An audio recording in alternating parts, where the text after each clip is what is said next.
Olá, boa noite, bom dia, boa tarde, tudo bem com vocês? Cá estamos no Leitura Literária que hoje, nesse 11 de setembro, quero dizer, completa um ano de existência. Chegamos com tropeços, infrequências e tal, mas chegamos até aqui e 11 de setembro é também o aniversário do blog atalmineira.com. Completa 11 anos neste 2021. Foi uma data escolhida a dedo, pela simbologia do 11 de setembro. Não só pelas Torres Gêmeas, que é a que todo mundo se lembra, que é mais recente, mas antes do atentado lá nos Estados Unidos, houve um atentado contra a democracia do Chile, e que matou Salvador Allende. E eu estou aqui lendo um livro da sobrinha do Salvador Allende, o governador, depois de ter assassinado pelo golpe militar lá do Chile. É o Quaderno de Maia. Estou lendo no original espanhol, que é outro papo, viu? Quem puder e se dispor, vale a pena ler os autores no original. O espanhol eu dou conta, inglês não.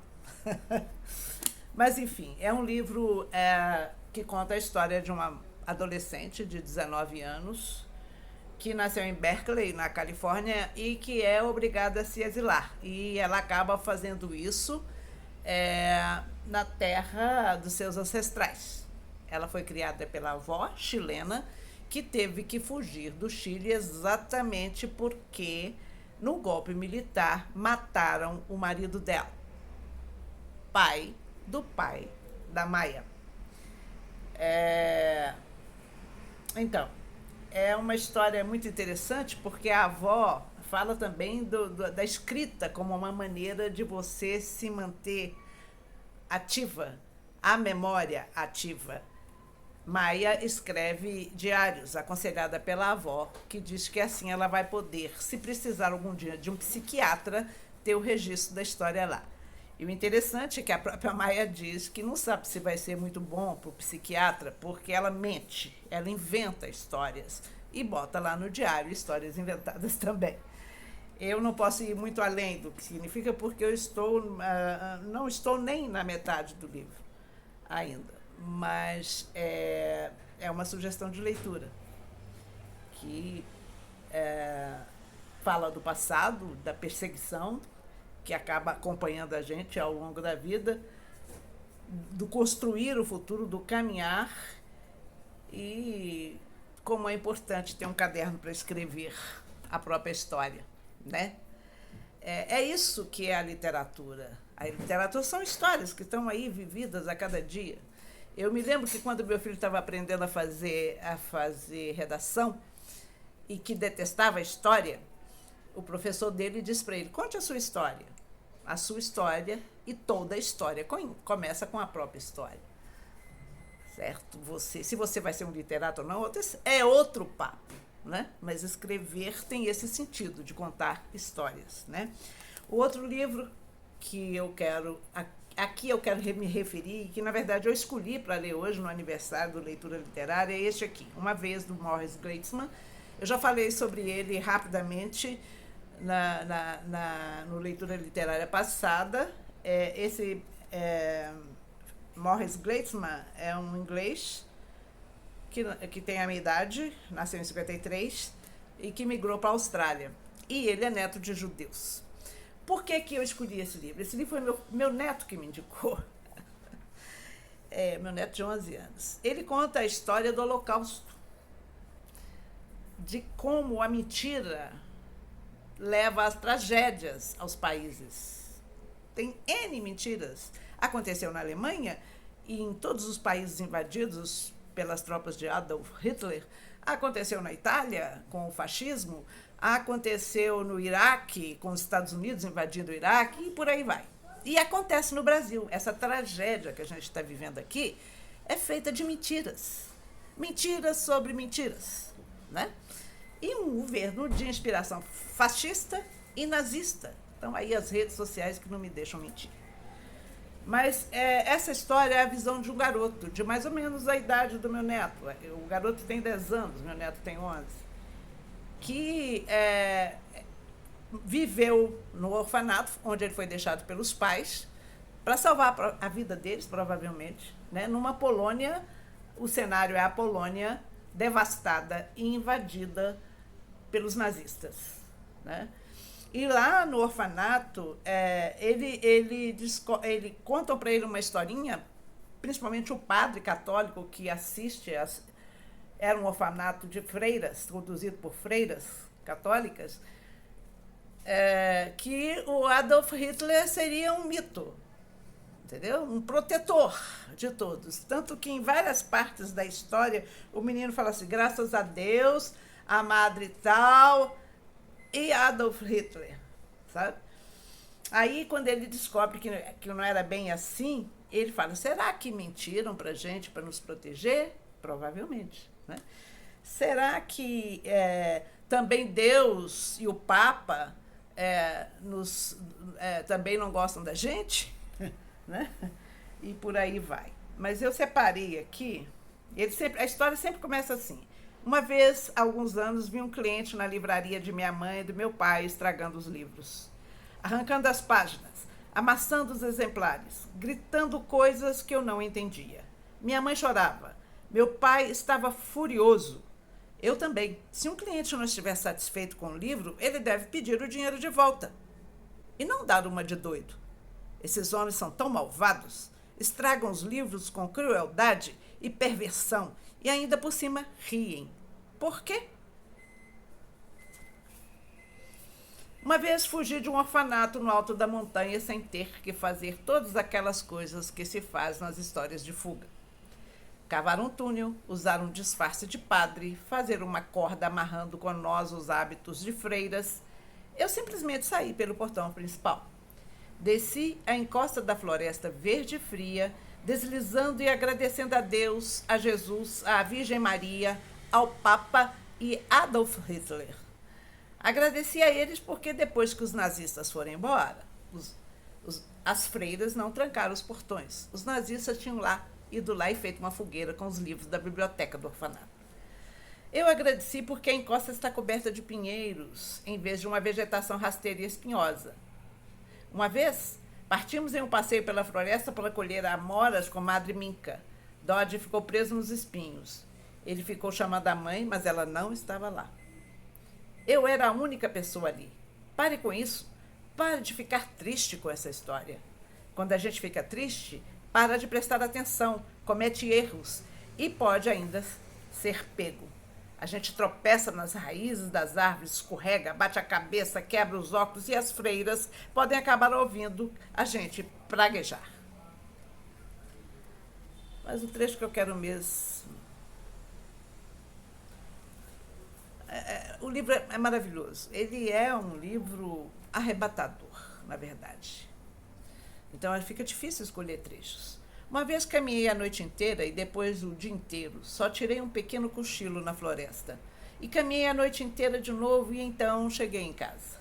Na nossa cidade. Na nossa rua. Ela é exatamente como eu lembrava. Bom, quase a mesma coisa. A rua é estreita como eu lembrava e todas as casas têm 2 andares e são feitas de pedras e tijolos com telhados de ardósia como eu lembrava. Mas é esquisito porque quase nada há mais. Mercados, nem lojas que vendiam comida. Eu passava horas durante as aulas no orfanato sonhando acordar com as lojas da nossa rua. A confeitaria que fica perto da sorveteria, que fica perto do mercado, que vendia carne assada, que ficava perto da loja que vendia geleias, que ficava perto de uma mercearia que vendia batatas fritas, que ficava perto da doceria que tinha uma bala de licor coberta de chocolate. Será que eu estava inventando tudo isso?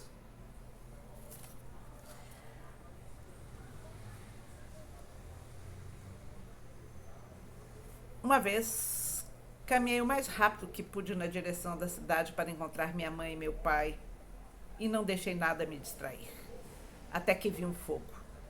Então, começo a caminhar mais devagar, olhando para o horizonte. O fogo está a quilômetros de distância, mas consigo ver claramente as chamas cintilando no escuro. Devem ser enormes. Se for uma fogueira de livros queimados, deve haver milhões de exemplares. Eu paro. Limpo os óculos e tento ver se há nazistas por ali. Impossível. Está longe demais para poder ver se há gente. E mais ainda para distinguir braçadeiras. Mas consigo ouvir o barulho de caminhões e carros e vozes gritando de longe. Uma parte de mim quer fugir. Outra parte quer chegar mais perto. Minha mãe e meu pai devem estar lá. Deve ser o lugar para onde levam os donos de livros judaicos. Assim os nazistas podem queimar todos os seus livros numa única pilha. Eu me aproximo. Não quero ir pela estrada por medo de esbarrar em algum nazista que pode ter ficado para trás. Então vou caminhando pelo campo. Assim consigo ver o que está pegando fogo. Não são livros, é sim uma casa. Não vejo ninguém. Guardo o pão e a água dentro da minha camisa, tiro o chapéu, faço xixi dentro e coloco de volta para impedir que a minha cabeça esquente muito. Então eu me aproximo mais para ver se tem gente lá dentro precisando ser resgatada. Uma vez escrevi uma história em que meus pais salvaram um vendedor de tinta de uma casa em chamas, então já sei um pouco sobre o assunto. Chego até a cerca de arame que separa a casa da plantação, piscando muito por causa do calor e do brilho das chamas. A cerca está quente demais e não posso encostar nela. Então me contorço para passar por baixo. O gramado está coberto de galinhas mortas. Coitadinhas, devem ter sido assadas. Foi o que pensei antes de ver que estavam cheias de buracos. Elas levaram tiros. Os donos das galinhas devem ter feito isso para sacrificá-las. Em seguida, vejo os donos. Ai! Estão deitados no gramado ao lado das galinhas, um homem e uma mulher. O homem está de pijama e a mulher de camisola. Os dois estão na mesma posição curvada que as galinhas, e em volta delas há poças de sangue. Quero ir embora, mas não vou. Decido pegar uma pena de galinha e colocar na frente da boca e do nariz da mulher. É assim que verificamos se alguém está morto. Uma vez li isso em um livro. A pena não se mexe. A mesma coisa com o homem. Todo aquele calor me faz tremer. Nunca tinha visto um morto de verdade. Mortos de verdade são diferentes dos mortos dos livros. Quando a gente vê alguém morto de verdade, dá vontade de chorar. Eu me sento no gramado e as chamas que saem da casa secam minhas lágrimas antes que elas escorram pelas bochechas. Essas pobres pessoas deveriam ser donas de livros judaicos que não suportaram que os nazistas queimassem seus livros e resolveram resistir, lutando, e para se vingar, os nazistas mataram os dois e mais as galinhas e atearam fogo à casa toda. Não sejam como essas pessoas. Por favor, pai, mãe, eu peço, em silêncio. Não resistam, são só livros. Atrás de mim, a casa desaba, lançando faíscas e brasas em cima da gente, de mim e dos donos de livros que estão mortos. Minha pele está ardendo. Minhas roupas começam a queimar. Eu rolo no gramado para apagar as brasas e dou de cara com outra pessoa. É uma menina, de uns 6 anos, deitada. Uma menininha. Que tipo de gente mataria uma menina, uma menininha, só por causa de livros? Um pensamento horrível surge em minha cabeça que está latejando. E nós, judeus, não estivermos... E se nós, judeus, não estivermos sendo perseguidos apenas por causa dos livros? E se houver algo além disso? O menino descobre mais adiante, depois que ele salva a menina, e depois é salvo por um dentista que é da Cruz Vermelha e é judeu, e junta crianças que os nazistas querem matar. Ele consegue reunir 7 crianças num galpão e cuida dessas crianças e trata, inclusive, de nazistas em troca de comida para salvar essas crianças. Claro que as crianças estão bem escondidas. E é lá que vai parar o nosso herói Felix Salinger, que descobre, pela Zelda que ele salvou, que Adolf Hitler não gosta de crianças judias. Adolf Hitler? Pergunto surpreso. O padre Ludwig diz que Adolf Hitler é um grande homem, ele é responsável pela Polônia. É o primeiro-ministro ou rei ou algo assim. Zelda me lança aquele olhar e diz: Adolf Hitler é o chefe dos nazistas. Você não sabe de nada mesmo, né? igual a muito adulto que eu vejo por aí, né? Ficamos por aqui. Muito obrigada pelo acesso, pelas curtidas. Obrigada a você que se inscreveu. Se não se inscreveu, se inscreva. E vá lá no blog, que lá tem um tricôzinho a respeito de tudo isso. Eu tenho que parar porque eu prometi fazer em 15 minutos e já vou para 15 minutos e 30 segundos. Até a próxima. Bom dia, boa noite, boa tarde.